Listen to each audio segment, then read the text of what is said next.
The James Show Podcast. And I'm not quite sure if we're not on the brink of World War III yet again, or if this whole thing is winding down. I think smart minds can come to both conclusions looking at what's going on in the ground, and obviously talking about the Ukraine-Russia situation. Now, there's been so much that happened just since yesterday's show. We had talked about the drone attack for the first couple of days this week. I mean, it seemed like something out of a movie. It looked like a Michael Bay movie.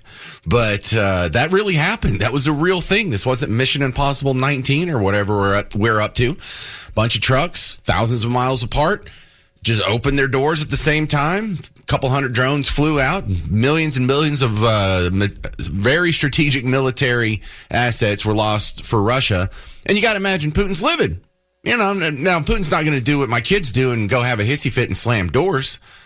But I think it's quite a positive sign that Putin and Trump talked this morning. And they talked for about an hour and a half. And this wasn't anything secret. But I don't know if you get all the context. Because also going on right now in Istanbul, Turkey, there is the peace talks that are going on between the Ukraine and Russia. Now, also sounding like a movie. You know, like when The Godfather went and had their little summits with people, and there would be crazy stuff going on in the background while they're trying to work out some sort of deal with the five families. That's almost exactly what's going on here. Here we have another movie setting. We're in peace talks in Istanbul. And then tomorrow when they sit down, what was that drone strike that happened overnight? Oh, me? Oh, jeepers. I didn't know about that. Wow, I'm just sitting here trying to work out peace talks. Oh, okay. And there was also a Russia drone attack, which didn't get nearly the media attention. Thanks a lot, media. Very sus of you. And then also this morning, I found out that there was an attack by the Ukrainians on a bridge that connects Crimea to the mainland of Russia. Crimea, which used to be Ukraine, which Russia just said, Crimea is mine now. When Obama was in power, no one did anything about it. No one cared. It wasn't a pro-Putin thing. He wasn't accused of being friends with fascist dictators or anything like that. They just handed it over. And part of the symbolism of the attack was attacking the symbolism of that bridge. Because Putin had that bridge built after he took Crimea. He's like, well, since this is going to be Russia now, we might want to have another little land connection here that goes straight to this little part of Russia where they had the Sochi Olympics. This is right up the road from that. Now, it wasn't an effective strike. The bridge was closed for a few hours. They evaluated it. I don't know if they slapped some flex tape on there or what, but apparently it's reopened already. So I guess it wasn't that big of a strike, but that makes me just a little more solid. Oh, this was a symbolic thing. This was sort of a thumb in your nose at Putin personally, I guess. But yeah, let's cover some of this. CBS News covering the bridge attack. Ukraine says it carried out an attack on the bridge linking Russia and the Crimean Peninsula. According to Ukraine's security service, underwater explosives were used to damage the bridge following an operation lasting several months. Tuesday's attack was the third time Ukraine had targeted this structure, which was built by Russia after it annexed the Crimean Peninsula in 2014. Wow, what a cool story. So underwater explosives. On one side of the bridge is the mainland of Russia. On the other side of the bridge is that little Crimean Peninsula. It almost looks like an island, but it's now Russia. So you had to have some, underwater guys? I mean, do they pop out of a submarine or something? Or they sneak up on like a little dinghy raft and then go down? But some guys had to scuba dive down, plant explosives, get the heck out of Dodge, and detonate it remotely. All for a symbolism. All for a symbolic attack. So that's kind of wild. And, when things get this personal, you kind of think, if they're not being rational here, then things that you rationally think would end the war might not work, when you show all the destruction or how much it's going to cost. If they're taking this personal, then maybe we're escalating this in the wrong direction. There was a guest that was on the CBS Morning Show today talking about the bridge being attacked. Charlie DeGata. I don't think you've heard this anywhere else. Check this out. Well, considering the slugfest, the brawl that both sides are currently engaged in, I don't think anybody was expecting a breakthrough in Istanbul. The Russians have escalated their attacks on civilian targets. President Zelensky said they're hitting infrastructure and civilian targets in the east. And, of course, Ukraine launching those unprecedented attacks thousands of miles from the front lines. The Russians now are actually demanding more territory than ever since before 2014. They're also saying that Ukraine must reduce its army and promise not to join any military alliance, let alone NATO, which are clear deal breakers. And the Russians know this. Now, if that's true, what Charlie DeGatta just said, that sounds like, this is pushing us away from a peace deal. But then again, that's how businessmen posture when they're in the middle of negotiations. I don't need this deal. I could walk away at any time. You need me more than I need you. But does Putin really have that firm of a ground to stand on? Or is he just putting up a front because that's what you do when you're in the middle of negotiations? A lot going on with the Russia-Ukraine situation. At the same time, they're having peace talks in Istanbul. They're trading drone strikes on each other. A whole lot of stuff's blowing up. There's an attempted bombing of a very symbolic bridge. And here to do this magical thing where he tells us stuff we don't know about the situation yet, Dr. Jeffrey Broder from Rigaku is coming back on. Welcome back, Dr. Jeffrey. He's an expert in chemical, biological, radiological, nuclear consultants, and I guess now drone stuff at Rigaku. Thank you very much, sir. Good to be back with you. So let's go ahead and skip to that last little bullet point here, because we saw the drone strikes that Russia and Ukraine exchanged, kind of technologically advanced, a new progressive angle at taking war. But then this bridge strike. I woke up this morning, Ukraine tried to blow up a bridge, and this didn't look so accomplished and competent. This looked like kind of a failure, or more of just really a symbolic strike. What's the deal with them trying to blow up the Crimean bridge? So it's to hamper the lines of support, or the lines of communication from the rear area of Russia, where supplies are at, and impede the flow into country. I might add, this is I think the fourth time Ukraine has conducted an attack like this on that bridge. And then in terms of your drone issue, I'd like to put things in perspective. It was October of 28 when ISIS started dropping munitions from drones on U.S. troops when we were in Iraq. This is not a new thing. It's a shiny thing that some people are just wrapping their heads around. But there's nothing new about this. The early days of Afghanistan, the U.S. was flying drones, rather large drones, and precision strikes.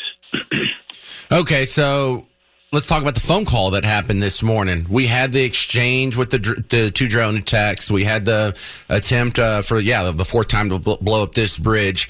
And Putin calls Trump. What's all that about? Does that sound productive to you, or does that sound like he's angry? What do you think?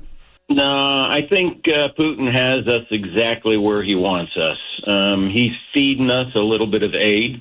I think promising some assistance negotiating with Iran, because he understands that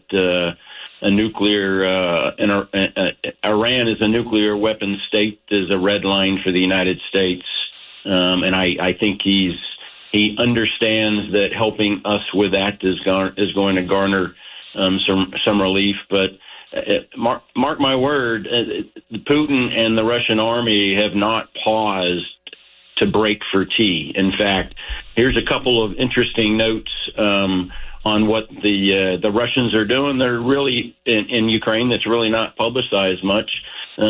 They're apparently, by open source reports, they're planning summer camps. That's right, for kids, Ukrainian children. Read that as military indoctrination. They plan to deport about 30,000 minors from occupied Ukrainian territories back into parts of Russia to help them appreciate and find their Russian roots.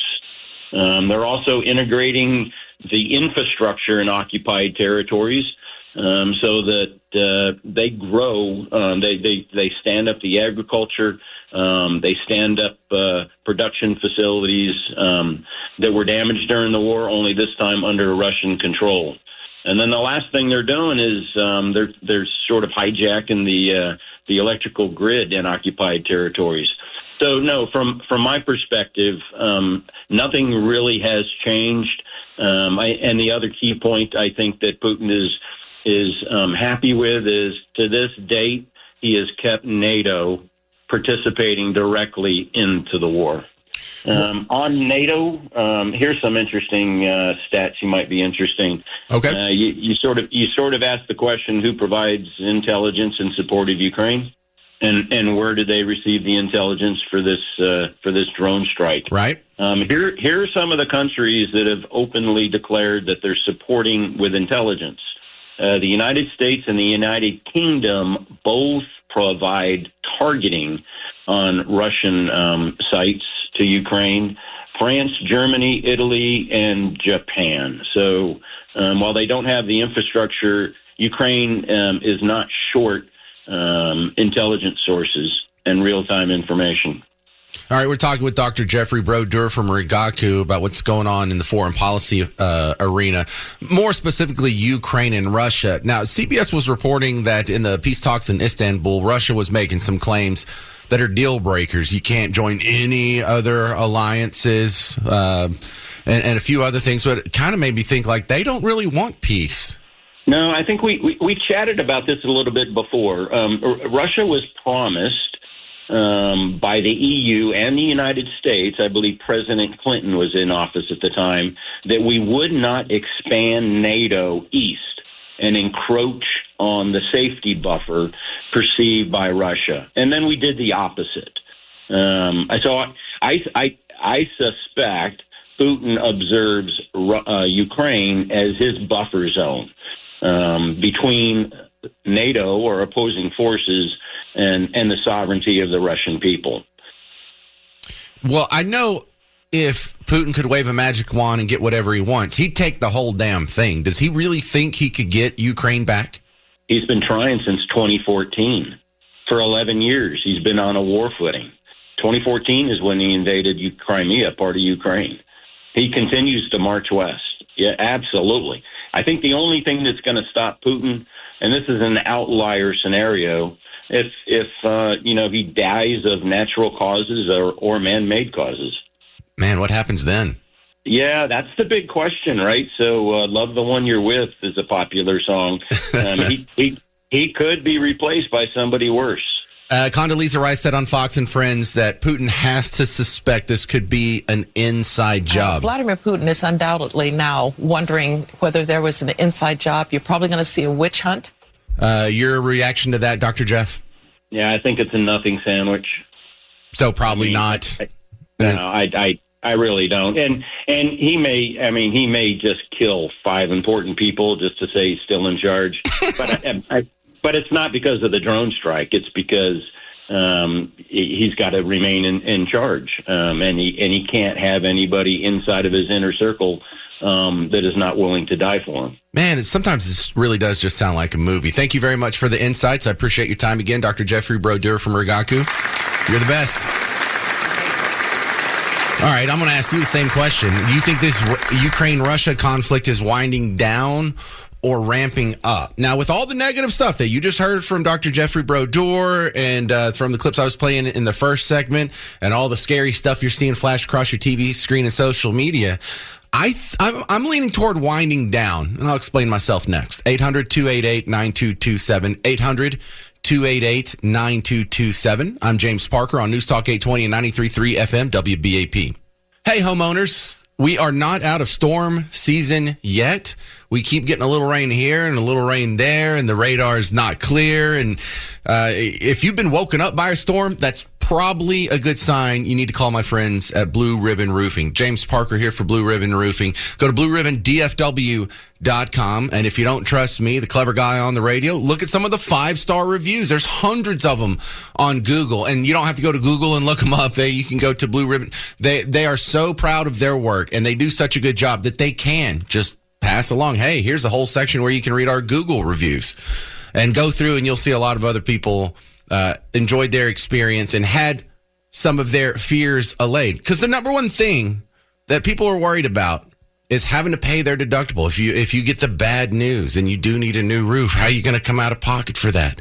Listen, Blue Ribbon Roofing cannot control whether or not you need a new roof, but they can help you not just put a new roof on, but work with the insurance company, see what some of your payment options are, and they'll work with you on that because they want you to enjoy the experience, and you leave a 5-star review when you're done. If you mention you heard it on WBAP and you do need a new roof, you get a free ridge vent ventilation upgrade. So call the family, John, Tish, and Trevor, BlueRibbonDFW.com, BlueRibbonDFW.com. All right, top story of the day is this whole situation that's going on with Ukraine and Russia. Now, Ukraine and Russia, they've been throwing volleys at each other for the last, 3 years now? Or is it up to 4 years? Let's see. No, 3 years. And yeah. So 3 years and some change. Now, we don't cover it all day, every day, because it would get boring. This isn't the Ukraine-Russia show. This is a Texas talk radio show, and we usually focus on Texas stuff. But right now, we're in a special inflection point because they are at the peace talks right now. There's a summit going on in Istanbul between a delegation from the Ukraine and a delegation from Russia. And right now, you're seeing some flexing while they're at the table. And just like you see in mobster movies when they have the 5 families to get together and they're trying to work out the new territories and the new deal or who's going to get like the heroin biz or whatever. Sometimes outside of the room, there's shows of force that are happening with the thought process that it can strengthen your negotiating hand at the table. And I feel like that's what's going on here. And that's pretty crucial here because on the one hand, you see all this chaos. You see a whole bunch of stuff blowing up. You see drone attacks. You see bridges being bombed. And you think, oh, my goodness, this is getting worse.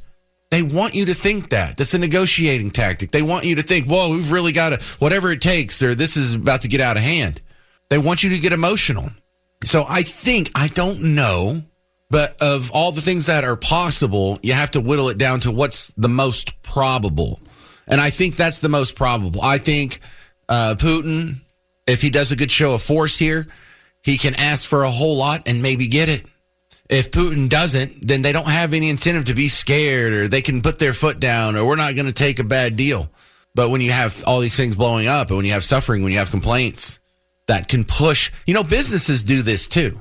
Heck, you see professional athletes do this. When they're in a contract year, don't you see a lot of fireworks? Don't you see them on their best behavior as well?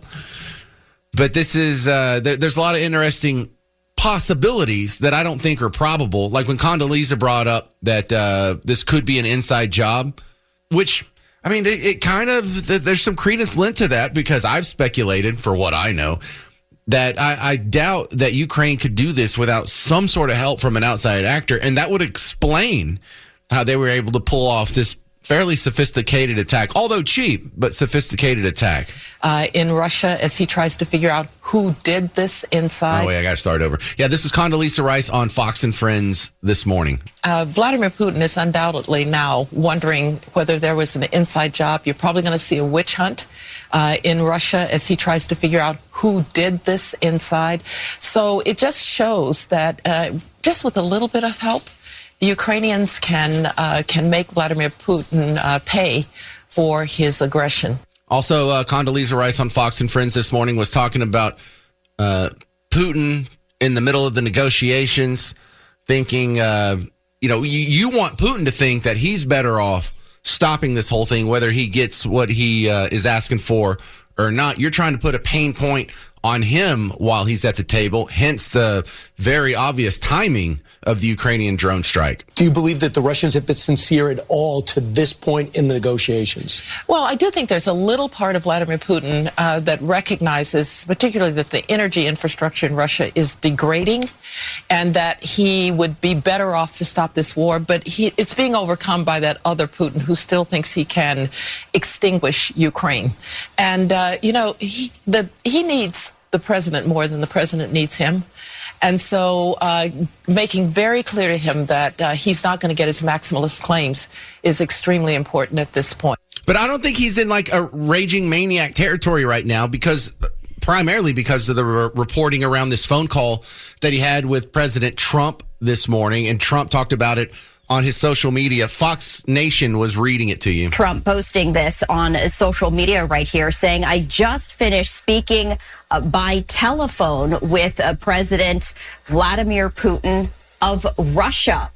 The call lasted approximately 1 hour and 15 minutes. We discussed the attack on Russia's docked airplanes by Ukraine and also various other attacks that have been taking place by both sides.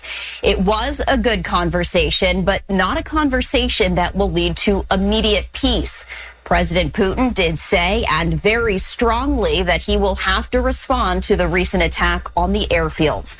And also going on right now is the situation with Iran, which even in the midst of all this chaos and kind of painful week of stories coming out of Russia, Russia said that they are going to be on our side of the table when it comes to dealing with the Iran negotiations. I thought that was interesting. We go back to Condoleezza Rice on Fox and Friends this morning. I read in the papers the administration is going to give up on this. I never believe that you should try to speculate on what's going on inside. I've been inside. I can remember getting up in the morning and seeing the newspapers. The Bush administration should stop Iran from enriching. I think, why didn't I think of that? Right. Right. So we should be careful about speculating what the administration is thinking, but zero enrichment would be my view. So if that happens, then is Russia our friend when it comes to negotiating with Iran, but they're anti-us when it comes to the negotiations with the Ukraine? Or is Trump successfully positing himself as sort of a disinterested third party who's just trying to work out deals and come up with world peace? Because if you start to wrap all this stuff together, what's going on in Gaza and Iran and Ukraine, we get all this wrapped up. I mean, how does this guy not get a Nobel Peace Prize? The James Show Podcast.